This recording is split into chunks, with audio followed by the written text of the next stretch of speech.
Now on Mississippi Insight. What this argument is that we've been doing it all wrong. We've been doing it all wrong from the beginning. New court initiatives by Mississippi state leaders take aim at the Voting Rights Act. We'll hear from legal analyst Matt Steffey. And we'll talk with Irina McClain of the Mississippi Diabetes Foundation about the battle against that chronic deadly disease. That's all ahead this week on Mississippi Insight. I'm Byron Brown. Thank you for joining us for this September 21st edition of Insight. We're taking a closer look at the courts today. Mississippi's Supreme Court map is under fire. The state is appealing a federal injunction, and the Attorney General, Lynn Fitch, is part of a national push to roll back the Voting Rights Act. Add to that a string of recent Supreme Court reversals and the Trump administration's growing leverage over federal law. To help us understand what's at stake, we talked with Professor Matt Steffey at Mississippi College School of Law. He spoke Thursday with Assistant News Director Tom Wright. Its significance would be hard to overstate, even in this era of chronic overstate. Now, I don't know that Attorney General Fitch's filing or her decision to kind of throw in with this argument is itself particularly significant, given that this has been percolating for several years, and this argument has been raised by, I think, a dozen or so states before. But Attorney General Fitch has added hers to the kind of Me Too list of states arguing, about like 12 or 13 of them, that there is no such thing, or should be no such thing, as private citizen enforcement of the Voting Rights Act. That indeed only the Attorney General of the United States herself or himself has the authority to bring a lawsuit to enforce the provisions of the act.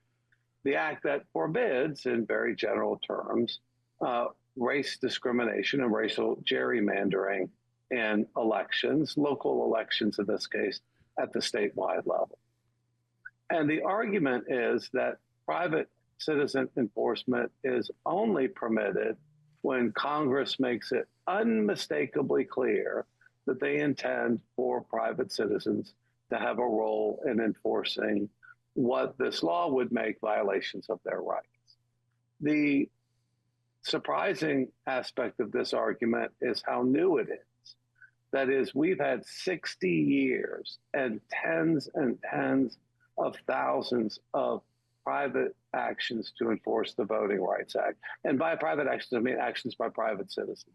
That's been the principal means of enforcing the act. I saw a recent study that put the percentage way into the high 90s.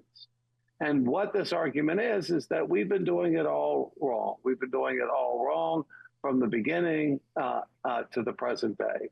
60 years of uninterrupted practice was misguided from the start. Right. Let me just ask you to remind us what sort of groups and private citizens we are talking about here, and some of these actions that you mentioned. Could be a private citizen who believes himself or herself affected, but often it's the NAACP or the ACLU, civil rights organizations that seek to preserve voting rights that bring these actions. They're often the party's plaintiff trying to seek for the violation of rights that injure their aggregate constituents. Right. Or they are affiliated with a suit by just a citizen or group of citizens. Yet another front, but still related to VRA. The state last month, August 19th, I believe, got a loss in U.S. District Court for Northern Mississippi in the case of White versus State Board of Election Commissioners. Now, the result of that was the court ordering the state legislature to redraw judicial districts. Talk about this, and especially in the broader context of challenging the Voting Rights Act. That's right. This was a case that argued that the state intentionally diluted the political power of Black voters by the way it drew district lines. Now, district lines in this case, there are three. There's a northern, middle, and southern district to it. And the northern and middle districts effectively cut the delta in half. Now, there's always political influence and intrigue in the drawing of these kind of political boundaries. But this one has always seemed, just to me as an outsider, to be kind of odd in the sense that these lines usually follow communities of interest. That is, they tend to try to honor and fidget at the margins with natural boundaries. And one natural boundary in this state might be the Mississippi Delta being held together as one of these contiguous political units. And instead, it's very arbitrarily cut in half in the middle district, half in the northern district. And what that means is it has made it impossible for Black voters to elect a candidate of choice. That there's only been of the 9 seats on the Supreme Court in all the years and all the turnover, there's only been a small handful of African American lawyers on the Supreme Court, and they have all earned their seat in the first instance by appointment, and then later may have retained it in an election as an incumbent. Otherwise, every person to sit on the court has been white. And part of that's a result of rather than having the Delta within one district, it's within 2. And so while it's a sizable amount of votes, it's not a decisive amount of votes, or at least it hasn't played out that way. And this was a lawsuit brought by voters. Right. And if the Attorney General has her way, it's the kind of lawsuit that would be tossed out on its ear and only be cognizable, only be possible if President Trump's Attorney General decided to bring it, which as a practical matter is unthinkable. And so it would turn these provisions of the Voting Rights Act into a dead letter, at least for the duration of President Trump's term. And so let's move it from district court, at least make room for the top court of the land, the U.S. Supreme Court. We've seen a lot of cases where the high court has reversed a lot of these federal district judges. I mean, I've got a list of cases in front of me. Trump versus CASA, which curbed district judges' power to issue nationwide injunctions against President Trump's birthright citizenship order. Medina versus Planned Parenthood, Lackey versus Stinney, an EPA water permit case that limits federal regulators' power over pollution rules. For one thing, let's establish this is not necessarily anything new. We report on these reversals all the time. Right. But it's new-ish. What has made this a timely argument by our Attorney General, just like we saw with the Dobbs case, is the change in membership on the U.S. Supreme Court.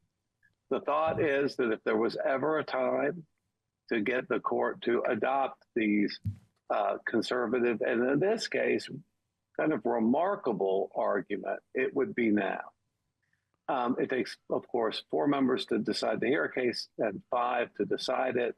There's a little bit easier path to get the court's attention in these voting rights cases when a 3-judge panel decides a voting rights case, 1 circuit judge, 2 district judges.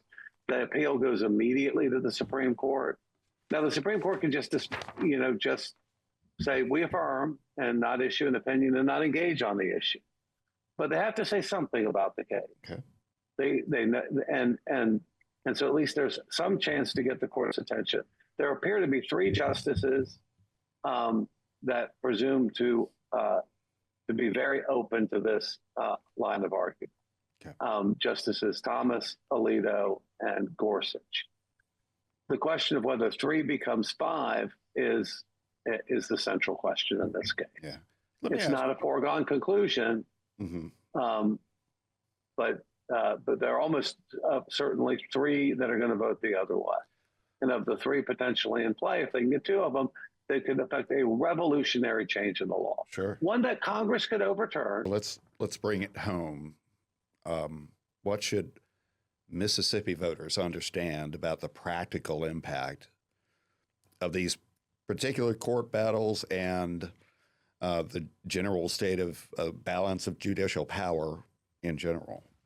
They should be concerned that the enlargement of judicial power has been used often in the near run to give greater power to the executive branch and take less out of the hands of the people, whether they're voters or people bringing lawsuits. By concentrating power under the label of the presidency, that's a shift in constitutional design. On the more granular level, it's going to be another successful effort by the political base, the institutional part of the Republican Party, to make it more difficult for Black citizens to vote or vote effectively, which has been a consistent political objective for some time, to go away with convenient voting or mail-in voting, to purge voting rolls and to limit polling places or limit their hours. It has appeared as if the priority is to keep people from voting, not make voting an easy to satisfy social and citizenship obligation by all of us. Just quickly, if there is anything that's sort of on your radar as far as what we may expect from the court, whether it be the remainder of the year or early part of next year, what's on their plate that's really interesting in your view from a legal scholar standpoint? Well, I have not digested the court's fall agenda yet because it's mostly remains unset. But I do think that there are additional cases coming through the pipeline that will be on these same themes, the enlargement of executive power and prerogative. And that's been a consistent theme term to term, and that's worth keeping an eye on. Matt, Steffey. Along with efforts. Go ahead, Matt. We've got time. Still embryonic efforts to overturn Obergefell and other cases to turn back the clock on the rights of LGBTQ plus citizens. That's next. Okay. Whether it's this term or soon thereafter, that's a high priority too.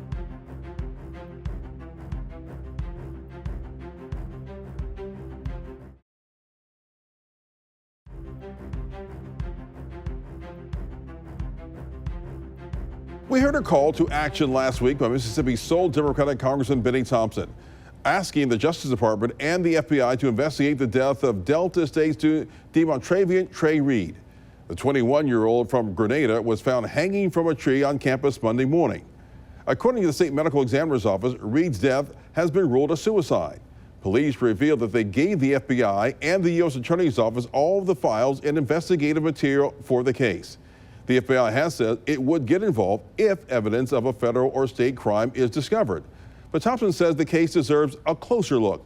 He explained why in an interview with 12 News' Marie Benefield Wednesday. A situation like this causes us to reflect on whether we're doing everything that we can. And that's why this investigation is so crucial, not just to the family, but I think the state of Mississippi as a whole, because we might have missed something that had we had the resources, we could have prevented it. So that's why, again, the investigation is so important.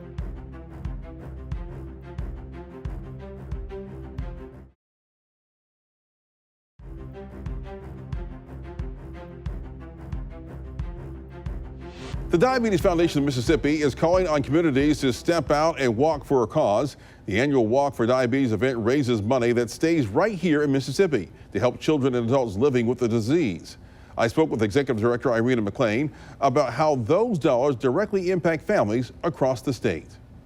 The Diabetes Walk is coming up about 2 weeks from now. It's on a Saturday in September. You moved the date up. Usually it's the first weekend of October. Talk about that move into September. Well, we had to. It was, it's Jackson State's homecoming would have been our usual weekend.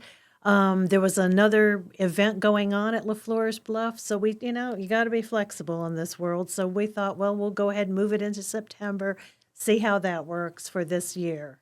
And this is the second year that you have it at Floors Bluff opposed to Farm Bureau. What made that Yeah. change, and talk about the location? Well, the change, a lot of people said they'd like to have their kids there, but at Southern Farm, beautiful place, love it. In fact, I drove by on the way and I thought, gosh, we did 29 years of walking there, but we wanted to have a playground that was accessible, safe, where parents could, go ahead and talk with friends, but still know that the kids were kind of in a nice area where the playground's kind of corralled off and don't have to worry about the kids escaping or anything like that. So we thought we'd try it there. And it's a lovely place. In fact, we've had I saw one of our teams from last year planning to walk again this year, and they said they really liked the change. So we're keeping it there from now on. And we moved it to a morning walk. The original walk that we had in Jackson 30 years ago was a morning walk. We changed it to afternoon on Sunday afternoons because of all the sports that goes on Saturday, soccer, baseball, etc., and also college football. And we're still toying with the idea of maybe, seeing how things go this year, and maybe, we've got to be cognizant of the climate, being a little warmer, and people with diabetes are at risk for getting overheated. So we're still trying to weigh that morning walk versus afternoon walk sort of thing. But it's been nice to have a little change. And the walk is one of your biggest fundraisers. How important is this walk for the Diabetes Foundation? Oh, it's really important, especially this year, because I'll tell you, we discovered a couple months ago there's no emergency Medicaid anymore for kids. So if you're diagnosed with diabetes as a child, and generally still under age 10, it's going to be type 1 diabetes, where you absolutely have to have insulin to survive. You can't wait 4 to 6 weeks before Medicaid reviews your forms to see if they're going to pay. So what we do, we have an account set up at Meds and Threads at University Hospital, which is where the majority of our kids in central Mississippi are diagnosed and spend some time. And we take care of their insulin, the long-acting insulin, rapid-acting insulin. The glucagon has skyrocketed in price. It used to be made by Lilly and by Novo Nordisk, two of the big insulin makers, because glucagon is another hormone made by the pancreas. And whereas insulin lowers blood sugar, glucagon raises blood sugar.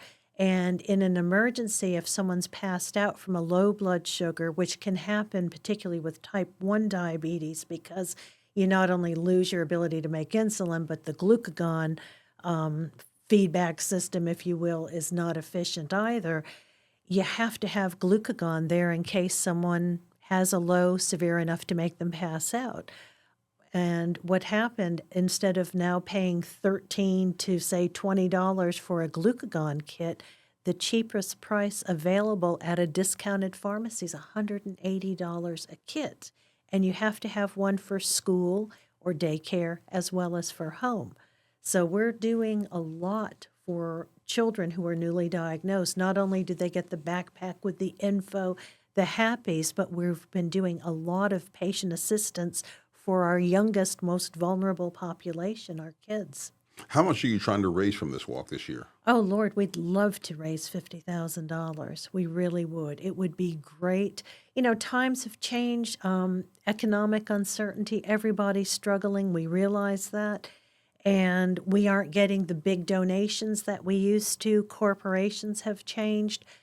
But we're still holding out and hoping that we'll be able to raise that. And it goes to good purposes. It all stays in Mississippi. It's used for everything from our We Care 2 backpacks to our Helping Hand Patient Assistance Program, which is our largest program.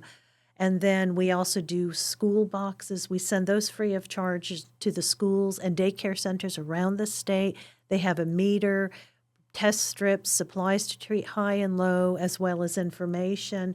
That's all free, and we also do free trainings. In fact, this year I spoke at the school nurse conference back in June that they had and trained, talked to about 145 nurses about managing diabetes at school, and then handed out forms for them to send back to us, for this school year, 25-26. And so far, we've done about 70 requests for emergency boxes, as well as for our sweet subject training. That's how we train school staff to recognize and respond appropriately to emergency situations with diabetes, the highs and definitely the lows, the true emergency. And if somebody wants to participate in the walk, what do they have to do, and how do you go about Okay, doing they can take a look at our website, msdiabetes.org, go to our Facebook page, just look up Diabetes Foundation of Mississippi, or you can call our office, 601-957-7878, and we have people there ready to answer the phone. We do have msdiabetes.donor drive where people can sign up online, but if you have trouble signing up online, we have people in the office to help you do that too. All right, sounds good. Irina, thank you for joining us. Thank you.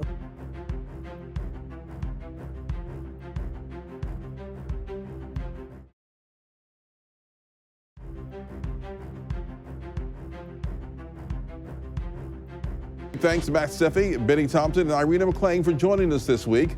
We'll be back next weekend with more of the political and current affairs coverage that you demand. I'm Byron Brown from all of us here at 12 News. Make it a great weekend.